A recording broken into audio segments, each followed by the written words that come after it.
साथियों नमस्कार। आज के इस वीडियो में प्रधान शिक्षक से जुड़ी हुई महत्वपूर्ण अपडेट लेकर आए हैं। सबसे पहले हम लोग इस वीडियो में ये जानेंगे कि प्रधान शिक्षक का जिला किस प्रकार से आवंटित होगा, रिकाउंसेलिंग कब होगा जिन साथियों का छूट गया है, और फिर पोस्टिंग कहां होगा, कौन से जिले में होगा, आपका घर से दूर होगा, आपको गृह जिला मिलेगा या नहीं मिलेगा, किनको मिलेगा किनको नहीं मिलेगा, इन सारी बातों पर चर्चा हम लोग करेंगे। तो आइए देखते हैं। थोड़े देर पहले बिहार सरकार शिक्षा विभाग प्राथमिक शिक्षा निदेशालय के द्वारा एक पत्र जारी किया गया है, और ये पत्र क्या है उसको देखते हैं कि बिहार लोक सेवा आयोग द्वारा अनुशंसित प्रधान शिक्षक की काउंसलिंग के संबंध में। सबसे पहले हम लोग काउंसलिंग से ही रिलेटेड बात को देख लें तो जो साथी 9 दिसंबर से 13 दिसंबर तक काउंसलिंग जो हुआ था उसमें से 30,051 अनुशंसित प्रधान शिक्षक का काउंसलिंग हो गया। रेस्ट जो 6896 अभ्यर्थी रह गए थे जिनका की काउंसलिंग नहीं हुआ था, किसी कारणवश उनका सर्टिफिकेट मार्कशीट जो है वो अपलोड नहीं हुआ था 24 दिसंबर तक, 21 से 24 दिसंबर तक जिन्होंने अपलोड किया, उनका जो पुनर्काउंसलिंग होना है उसके लिए 8 और 9 जनवरी 2 दिन का जो है वो तिथि मुकर्रर की गई है। आप अपने पोस्टिंग जिला में ही काउंसलिंग कराएंगे। अब इसके बाद जो है, इसके बाद जैसे ही 9 तारीख को काउंसलिंग समाप्त होगा, 10 तारीख से क्या है कि जो है ई शिक्षा कोष पोर्टल पर आवेदन करना है, और आपका उसी हिसाब से जिला का आवंटन होना है कि आपका पदस्थापन, आपकी पोस्टिंग कौन से जिले में होगी। तो देखिए, इसके लिए भी प्राथमिक शिक्षा निदेशालय के द्वारा आज एक पत्र जारी किया गया है, और उस पत्र में देखिए क्या लिखा है कि विज्ञापन संख्या 25/2024 के तहत बीपीएससी द्वारा प्रधान शिक्षक के पदों हेतु अनुशंसित अभ्यर्थियों स्थानीय निकाय के शिक्षकों से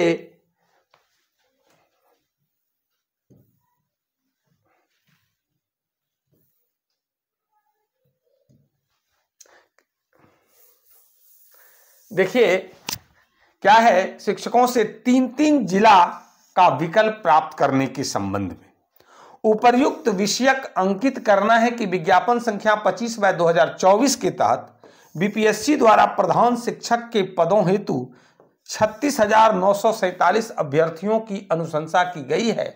अनुशंसित अभ्यर्थियों की काउंसलिंग दिनांक 9/12 से 13/12 तक उनके वर्तमान पदस्थापन के जिला में संपन्न हो चुका है।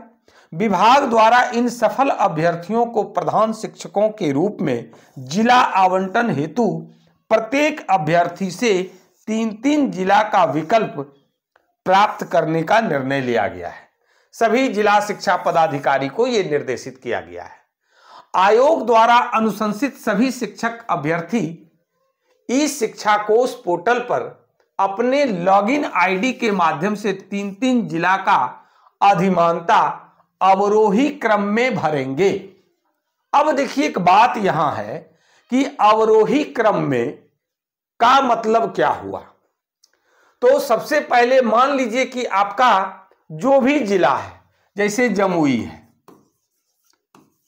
तो जमुई के बाद आप दीजिए उसके बगल का कोई जिला, जैसे लखीसराय, या फिर उसके बगल का जिला कोई जैसे है बांका या नवादा, गया, जो भी है ये लिए।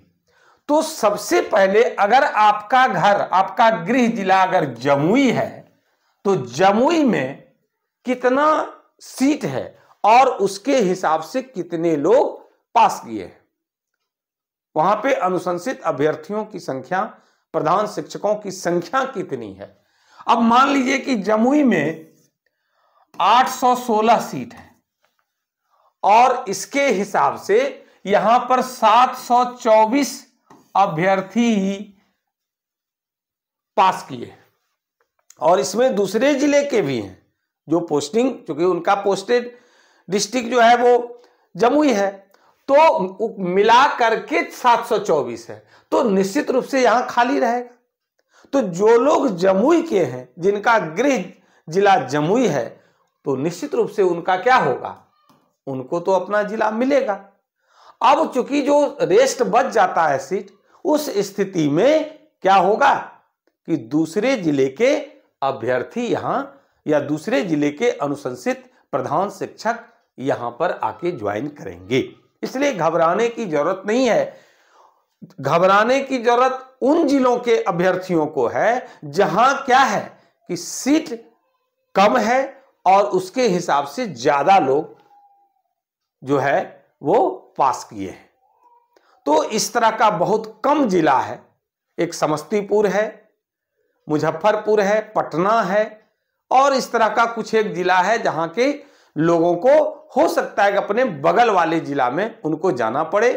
लेकिन एक यहां पर बात जो कही गई है अवरोही क्रम, ये एक अच्छी बात है कि अगर जमुई में नहीं दिया तो फिर बगल का लखीसराय में देगा और लखीसराय में भी नहीं हुआ तो बांका में देगा। एक उदाहरण, बतौर उदाहरण के रूप में हम लोग देख रहे हैं। और इसी तरह से क्या है, प्रधान शिक्षक हेतु सफल अभ्यर्थियों द्वारा जिला के लिए दी गई अधिमानता एवं मेधा के आधार पर उन्हें जिला का आवंटन किया जाएगा।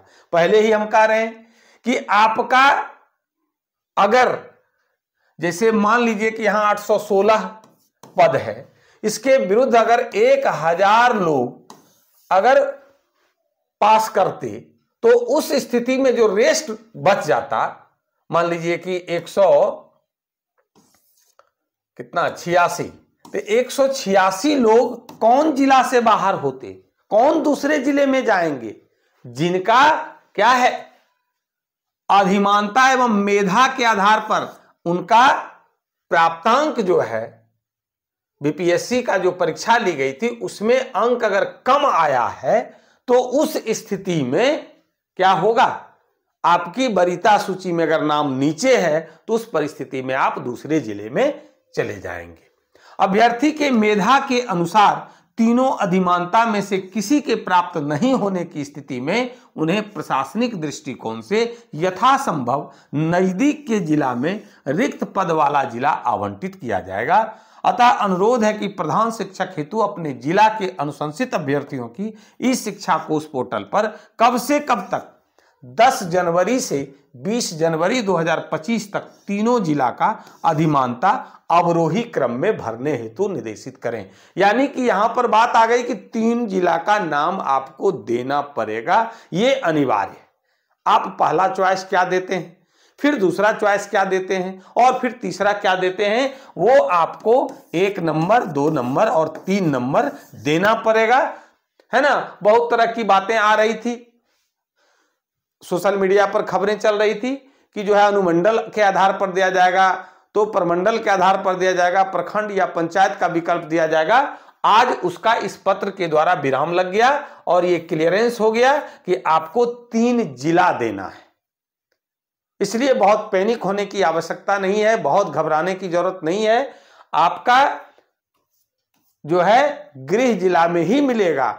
हां, भले आपका मार्क्स कम है, आपकी वरीयता सूची में नीचे नाम है और आपके जिले में जितना पद, रिक्त पद है उससे अधिक लोग अगर क्वालिफाई किए हुए हैं तो उस परिस्थिति में आपको बगल का जिला मिलने की पूरी संभावना है।